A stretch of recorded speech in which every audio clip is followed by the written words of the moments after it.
Meus caríssimos, meus cumprimentos, agradeço a atenção que concedem a estas nossas exposições da série Registros sobre Registros, que vai agora para o seu número 421, tratando da averbação da servidão ambiental. Quero agradecer inicialmente aos meus estimados confrades e confreiras da Academia Paranaense de Direito Notarial Registral pelo apoio que conferem a esta nossa série, bem como a ANOREG do Estado do Paraná, apresentando aqui os meus melhores cumprimentos ao presidente dessa entidade, o Dr. Matheus Afonso Vido da Silva. Como eu disse, vamos tratar aqui do averbamento da servidão ambiental. E, com isso, nós damos sequência ao exame dos títulos averbáveis no ofício imobiliário. Esses títulos averbáveis estão previstos, deixando de lado aqui alguma referência à legislação extravagante, estão previstos na Lei de Registros Públicos, seu local privilegiado para esse alistamento, no inciso 2º do artigo 167 da nossa Lei 6.015. Muito bem. O objeto material nuclear, ou seja, que integra o núcleo dessa averbação, é, como ficou dito, da servidão ambiental. E, portanto, como tema específico, isso interessa muito ao segmento próprio do direito do meio ambiente, o que inclui também um ramo de caráter administrativo. Não se fala muito no Brasil em direito administrativo do meio ambiente, mas essa é uma expressão que se encontra no direito comparado, e de modo particular no direito português. E há, de fato, uma atividade administrativa muito ampla, ligada ao meio ambiente, o que permite pensar em um segmento jurídico dedicado a isto, no campo do direito administrativo, e é nesse campo que, de algum modo, se encontra o tema da servidão ambiental. Pois bem, logo se vê que a questão, por esse aspecto especial, interessa a uma ampla gama de políticas públicas. Até mesmo pode-se dizer que há aqui uma sobreposição, mais uma distinção de razão do que uma distinção real, porque vamos tratar aqui, por exemplo, no âmbito expansivo da ideia desse direito administrativo ambiental, e, portanto, a servidão ambiental interessando de algum modo a isso também, aqui e ali, dependendo do caso, a política de recursos hídricos, a política pública de saneamento básico, a política pública de resíduos, isso tudo pode ter influência eventual, dependendo do caso, com o tema da nossa servidão ambiental. Bom, de onde, então, se extrai que há uma importância muito grande numa atuação que se deve dizer adjutória, ou seja, auxiliar, de ajuda, de cooperação, que nessa esfera possui o registro de imóveis. Agora, está bem, falamos aqui em servidão ambiental, dissemos que o objeto nuclear especificamente interessa ao direito do meio ambiente, mas não percamos de vista que aqui o de que se trata com essa servidão ambiental é de uma servidão. Tão servidão como as servidões em geral, aquelas que estão tratadas no Código Civil. Por mais que nós possamos juntar aqui, e de fato fazemos, o adjetivo ambiental para referir essa servidão que está destinada, ou seja, tem uma finalidade voltada ao meio ambiente. Muito bem, é uma servidão. Ela já estava prevista, de algum modo, na Lei 4.771, aqui do Brasil. Essa lei é de 1965, e foi a lei que instituiu o Código Florestal. Ali, nesse código, previa-se uma servidão que então se designava de servidão florestal e que, de algum modo, abrangia, em seu objeto de conceito, a servidão ambiental. Bom, adiante, em 2006, quando se editou a Lei 11.284, então pôde dividir-se o Instituto da Servidão Florestal em servidão propriamente florestal, voltada para as florestas, e a servidão ambiental, que é essa de que nós estamos cuidando. Então, foi com essa lei 11.284 de 2006, na verdade antecedida por uma medida provisória, que se nomeou, então, a servidão ambiental, especificando-a dentro do âmbito, distinguindo-a dentro do âmbito da servidão florestal. E aqui, então, se incluiu, né, a essa altura, esse instrumento da servidão, esse Instituto da Servidão Ambiental, entre os instrumentos da Política Nacional do Meio Ambiente, instrumentos esses que já estavam previstos numa lei anterior de 1981, que foi exatamente alterada pela Lei 11.284. Essa lei anterior é a Lei 6.938, de agosto de 1981, que instituía a Política Nacional do Meio Ambiente. Então, o artigo 9º dessa lei de 1981, com a inclusão do artigo, de um inciso 13, entre os seus itens ali, já indicados em larga medida na Lei 938, passou a referir o Instituto da Servidão Ambiental. Inciso 13 do artigo 9º da Lei 6.938, com a redação da Lei 11.284. E ali se dispôs também, agora no caput do artigo 9A, agora é um outro dispositivo, que se exigia, ou se permitia, mediante anuência do órgão ambiental competente, a instituição de servidão ambiental. Isso constava desse artigo 9A, do caput do 9A. Mas o texto, referido ao texto do artigo 9º, que eu mencionei há pouco, foi modificado com a Lei 12.651, de 2012, que já é uma lei mais recente, então passando a ter uma nova redação, para lhe dizer-se que o proprietário ou possuidor de imóvel, naturalmente imóvel rural, pessoa natural ou pessoa jurídica, poderia, por instrumento público ou particular, ou ainda mediante termo administrativo, aí está a indicação dos 3 títulos, as 3 naturezas de títulos suscetíveis de levar-se ao registro de imóveis para a averbação da servidão ambiental, e, desde que firmado perante o órgão integrante do SISNAMA, e o SISNAMA nós vamos ver é o Sistema Nacional de Meio Ambiente, que foi criado já na Lei de 6.938, reunindo órgãos e entidades da União, dos Estados, do Distrito Federal, dos municípios e até dos antigos territórios. Naquela altura também se admitiam os territórios. E aí, então, poderia, por meio dessa servidão, limitar o uso do todo ou em parte de uma propriedade, com a finalidade de preservar, conservar ou recuperar os recursos ambientais existentes. Muito bem. Então, isso era possível já com essa participação, ou seja, com um acordo firmado perante esse órgão administrativo, esse sistema administrativo. No fundo, é um sistema que reúne órgãos e entidades. Bom, também o parágrafo 3º do artigo 9A dessa Lei 6938 foi deslocado, alterando-se o seu enunciado para o parágrafo 4º do mesmo artigo, porque se o artigo 9º, no seu parágrafo 3º, dizia a servidão ambiental deve ser averbada no ofício imobiliário competente, agora esse dispositivo desapareceu e volta ao parágrafo 4º do mesmo artigo, 9A, dizendo que, de fato, devem ser averbados na matrícula do imóvel as servidões ambientais, mas esse instituto comporta 2 formas de averbação admitidas, ou 2 possibilidades de averbação admitidas na lei.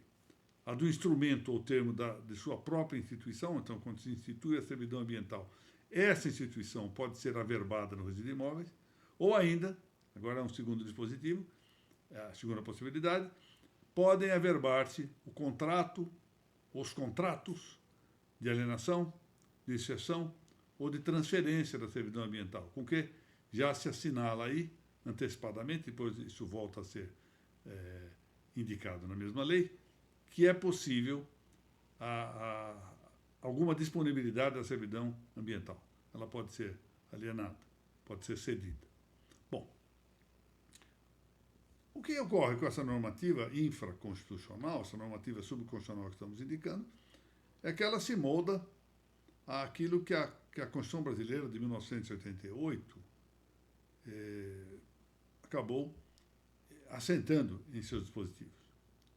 Desde aquela asserção meramente proclamatória do artigo 225, né, da Constituição, dizendo que todos temos o direito ao meio ambiente ecologicamente equilibrado, bem de uso comum do povo, essencial a uma qualidade de vida sadia, e impondo-se ao poder público, na verdade, em todos os seus, no caso do Brasil, que é um Estado federal, por todos os seus poderes políticos, o dever de defender o meio ambiente, de preservá-lo, assim como esse dever é imposto à própria coletividade, visando não só o interesse das gerações presentes, mas o interesse das futuras gerações. Essa queda de sinal aí foi uma falha de energia elétrica, mas continuamos gravando graças ao aparelho que eu tenho aqui. Estou fazendo até barulho, mas vamos continuar gravando. Também o artigo 23 fala da competência legislativa da União, dos Estados, do Distrito Federal e dos municípios para as normas protetivas do meio ambiente. O artigo 23 e 24, não só para as normas, o 23 trata mais da proteção mesmo, das atividades de proteção. O 24 é a competência normativa. E o artigo 170 fala essa ordem econômica que se quer instituir mediante os parâmetros da Constituição de 88, incluem a ideia da defesa do meio ambiente. O artigo 186 fala da função social da propriedade rural, admitindo em um de seus incisos que ela também se realiza mediante a utilização correta, adequada, dos recursos naturais que se ofereçam e que levem à preservação do meio ambiente, ou seja, que mantenham, pelo menos, essa ideia de que o meio ambiente deva ser conservado, preservado.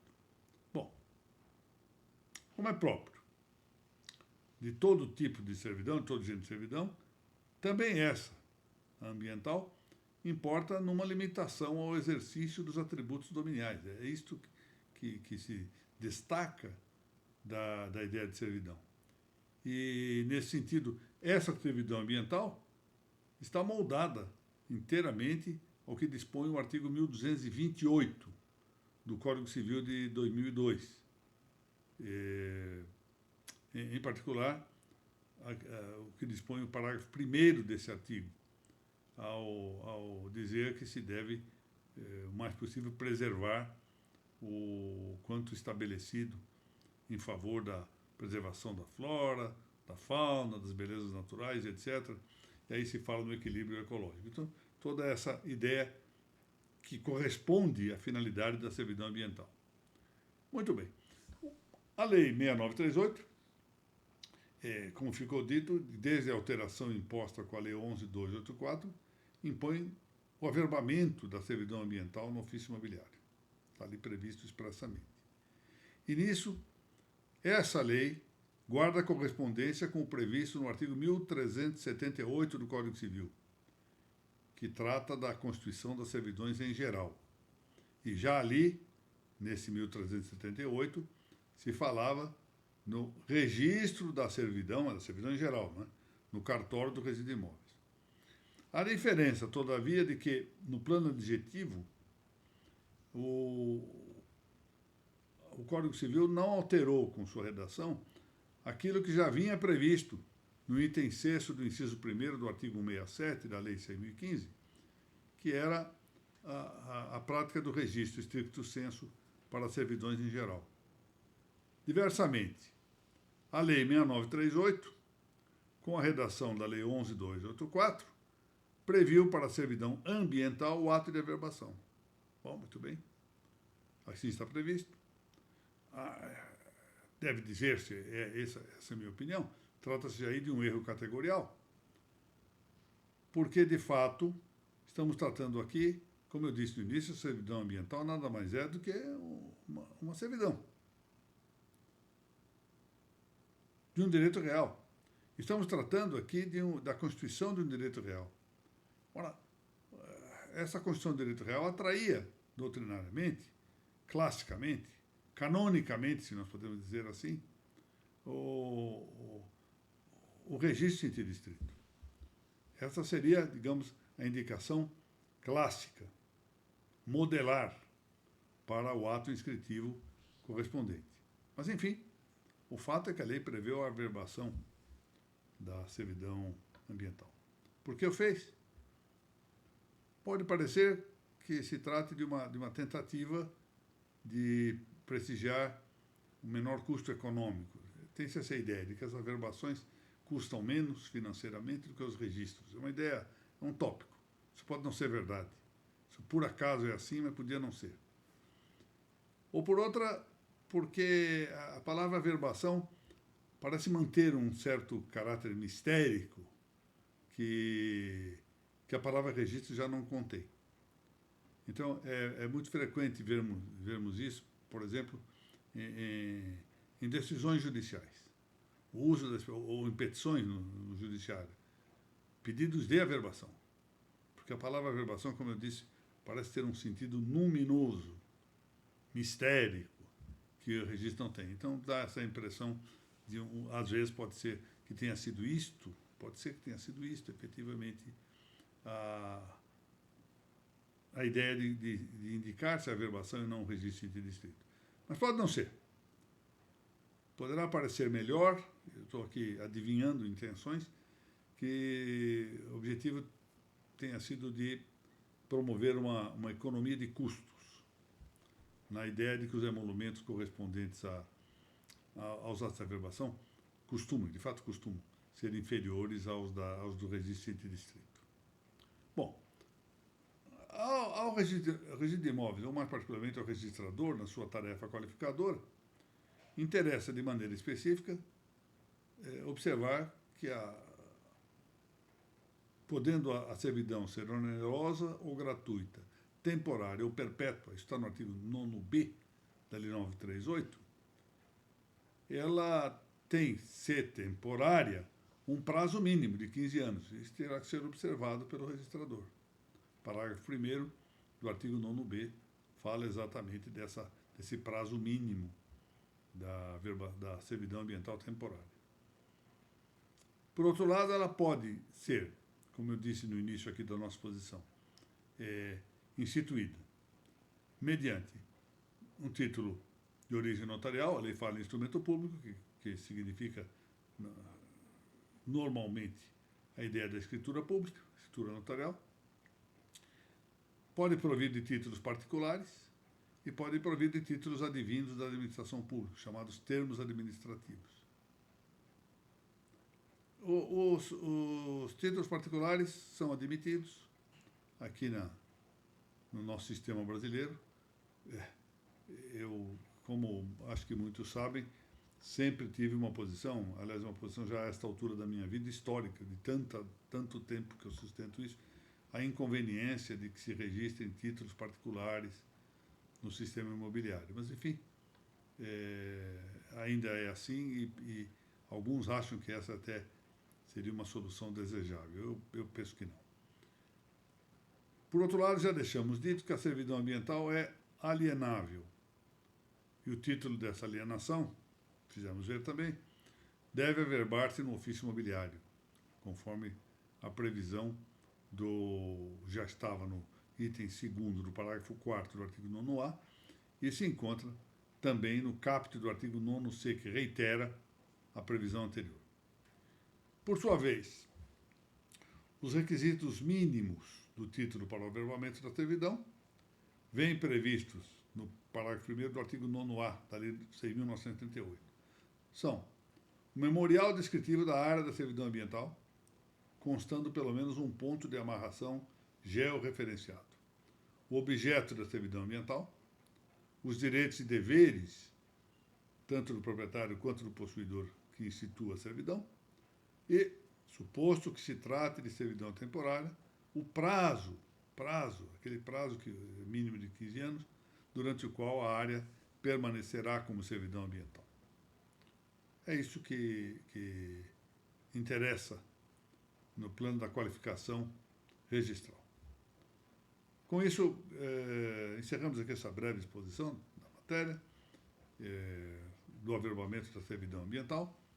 Eu torno a agradecer a nossa audiência, também a Anoreg do Paraná, assim o faço na pessoa de seu presidente, Dr. Matheus Afonso Vido da Silva, e não posso deixar de também indicar a importância que tiveram ao largo de todo esse processo de estabelecimento de uma doutrina que se pode chamar da Escola Paranaense do Direito Notarial Registral, o papel que tiveram as presidentes anteriores da Anoreg Paranaense, a doutora Mônica Maria Guimarães de Macedo Dalla Vecchia e a doutora Mariana Pozzenato Martins, que mantiveram, estimularam, incentivaram essa nossa continuidade, que é como, eu tenho essa impressão, uma espécie de um pequeno tijolo que se oferece à consideração, primeiro, dos doutrinadores paranaenses e dos estudantes das notas e dos registros no Paraná. Mas depois disso, extensivamente ao Brasil inteiro, porque o Paraná vem tomando realmente a dianteira, o protagonismo na esfera doutrinal das notas e dos registros públicos.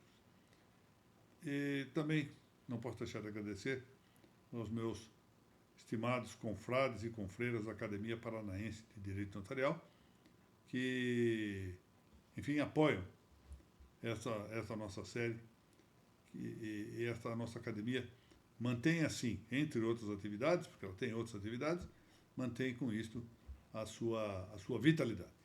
Muito obrigado a todos e até a semana que vem, se Deus assim permitir.